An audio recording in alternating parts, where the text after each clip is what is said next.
Welcome back to Movie Recaps. Today I will show you a drama film from 2018, titled Lady J. Spoilers ahead. Watch out and take care. In France in 1789, Madame de la Pommeraye is a young widow that doesn't believe in love and thinks married life is not for her. She only believes in friendship, and friendships go sour when you mix them with the pleasures of the flesh. This isn't enough to stop Marquis de Arcas, who wishes to court Pommeraye and is staying in her estate until she accepts to be his. Arcas is a well-known womanizer and Pommeraye knows this, which is why she doesn't believe him when he says she's his actual true love instead of just another passing fling like other lovers from the past. Pommeraye is also visited often by her best friend Lucienne, who brings her all the gossip from the city. Lucienne is worried about Pommeraye because she thinks Arcas is slowly changing into a better man, and Lucienne thinks a man like him will adopt any costume to get what he wants. Pommeraye tells her not to worry, promising she isn't naive. However, the more days she spends with him, the more Pommeraye finds herself enjoying Arcas' company and his philosophical talks. One afternoon, she finally gives in and accepts his advances, thus the two of them become a happy couple living on Pommeraye's estate. When Lucienne visits again, she is nervous about this turn of events, but stays respectful for the sake of her friend's happiness. Pommeraye still wants to know what people are saying about them though, so Lucienne explains people are placing bets on how long it will take them to break up. In other news, Lucienne also tells her about Madame de Jonquières, who has been tricked by a duke into a fake marriage and now she's broke. Both she and her illegitimate teenage daughter had to join a bawdy house to survive. 2 years pass of Pommeraye and Arcas living happily together, although they haven't gotten married yet even if Pommeraye brings the subject up every now and then. One day, Arcas tells Pommeraye that he needs to leave for Paris to take care of some very important business, and Pommeraye doesn't mind because it's only for a few days. However, when Arcas comes back, he tells her about plans to do some big constructions in the city, which will take a big chunk of his time.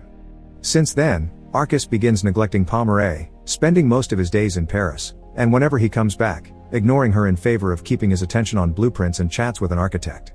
The next time Lucienne visits and hears about Arcas' projects, she once again worries about Pommeraye being stuck with a libertine that doesn't appreciate her.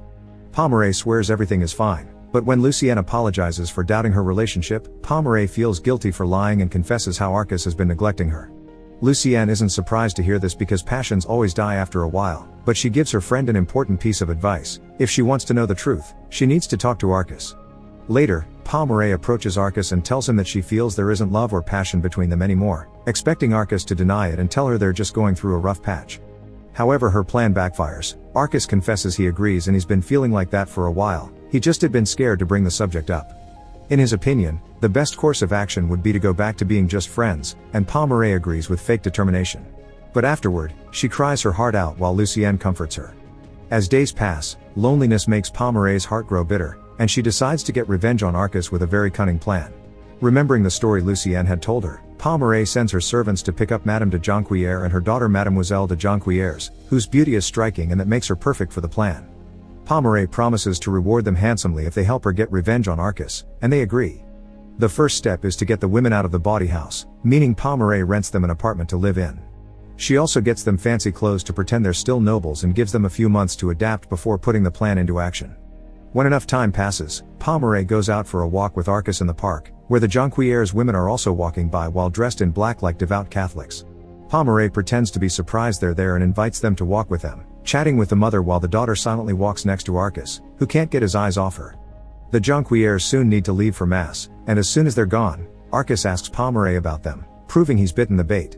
Pommeraye explains the problems they got into after a duke tricked them, but omits the detail about their courtesan work. Arcas can't believe someone as beautiful as the daughter couldn't find a good husband, so Pommeraye tells him they believe honorable modesty is better than marrying for money.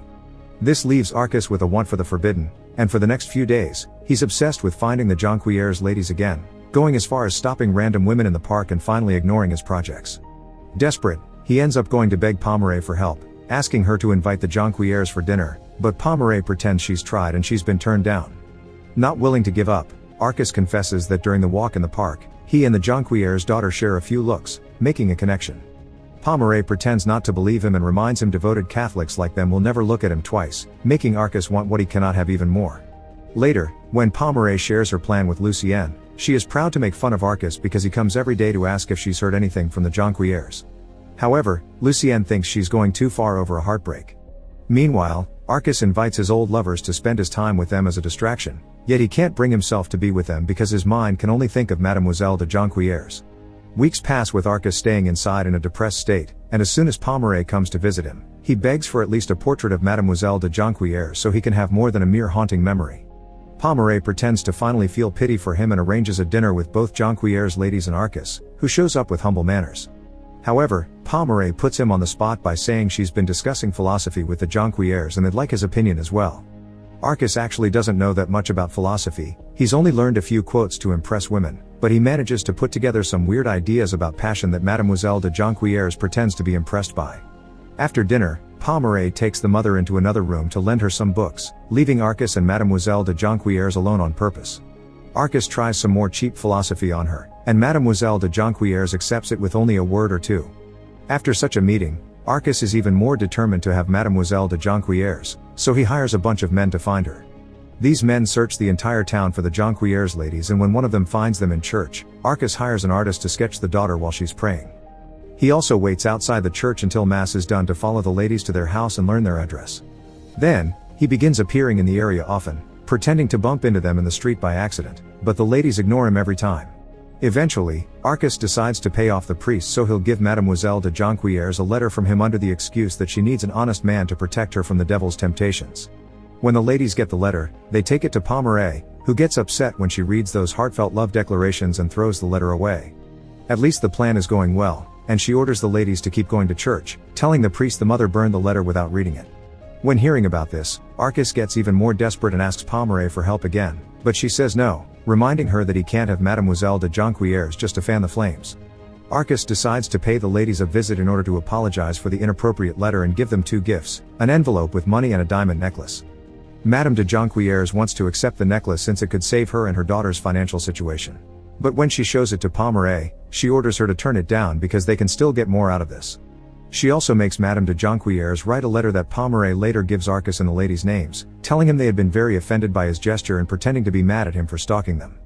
Arcas begs for forgiveness on his knees, but Pommeret refuses to help him again, thus Arcas decides to try with a bigger gift. The next time he visits the Jonquières, he brings even more money, the promise of 2 houses, and an entire set of diamonds. Madame de Jonquière is in tears when she brings all this to Pommeret, begging to be allowed to accept such amazing gifts, but Pommeret just makes her write another rejection letter. She swears there's a bigger reward to catch and they need to be patient, although Madame de Jonquière can't understand how the offerings can get any better. After giving Arcas the letter, which breaks his heart, Pommeret meets with Lucienne, who thinks Pommeret is starting to push Arcas into madness. However, Pommeret thinks she isn't quite done yet. 3 weeks later, a desperate Arcas approaches Pommeret to tell her he's willing to marry Mademoiselle de Jonquière if that's what it takes, and he needs Pommeret to help him with the negotiations. Pommeret pretends to show concern for him since he's never shown interest in marriage, but Arcas is determined. The plan is successful, and Arcas and Mademoiselle de Jonquière get engaged. The mother is incredibly happy, thinking Pommeret was right, waiting did give them the biggest reward. The daughter, however, isn't comfortable with the idea of marrying a tricked man that doesn't know her full past. She can't get out of this plan without getting in trouble though, and the wedding goes without a hitch. After the ceremony, the mother gives Mademoiselle de Jonquière a little bottle of blood to put on the sheets, so Arcas believes this to be his wife's first time. Such a simple gesture makes the daughter cry, thinking this may be a punishment from God for having pretended they were his followers and entering church after having worked as courtesans. However, during their wedding night, Arcas notices how tense Mademoiselle de Jonquière is. Thinking she is afraid of having her first time, he promises to wait patiently until she's ready for him. Sometime later, Pommeret invites Arcas and the Jonquières to go for a ride, but instead of taking the carriage through the park as promised, they go to the local bawdy house. There, Pommeret reveals to Arcas the truth: his wife and mother-in-law had worked as courtesans in this place. The mother has a breakdown, but Mademoiselle de Jonquière is tired of lying and tells Arcas that it's all true. Pommeret confesses as well, laughing hard while explaining it had all been a trick, causing Arcas to run away. Mademoiselle de Jonquière tries to go after him, but he pushes her away, asking her not to speak or touch him again if she doesn't want consequences. Meanwhile, the mother asks Pommeret why she's betrayed them, threatening her with a broken bottle when Pommeret says not to worry because she'll pay them as promised. She doesn't understand that she's ruined 2 ladies' reputations, and now they'll never be able to return to noble life again. When night falls, Arcas walks the city streets while having to endure other lords' and ladies' mockery over Pommeret's trick. When he returns home, he finds lots of people at the door. It turns out they found his wife in the river, where she jumped to end things, thus they rescued her and brought her over. Arcas gives them some money as a reward to get rid of them, then looks at Mademoiselle de Jonquières, deciding to leave her on the entrance floor and go on with his life. She's still the Lord's wife though, and the servants bring her inside. When some hours later, Mademoiselle de Jonquières finally wakes up, she tries to run away, but the servants stop her and take her to see Arcas, who has some things to say. His honor doesn't allow him to ignore his family, even if they've brought him shame, which means he'll allow them to keep his name and give them a house away from this mansion. He takes back all the bad things he said about Mademoiselle de Jonquières because he's had time to calm down, and now he understands she's just a pawn in an evil woman's trick, so he wants her to have freedom. However, Mademoiselle de Jonquières asks for at least the darkest corner in the house that a wife could have in order to redeem herself and show him how much she hated lying to him. Arcas can tell how honest she's being and forgives her for everything before accepting to keep her as his wife. Some days later, Lucien is in the city when he sees Arcas and Mademoiselle de Jonquières going away on a trip. Arcas explains to her that they're leaving to the countryside until all the gossip dies down, and in return, Lucien swears she hadn't been involved in Pomeret's tricks.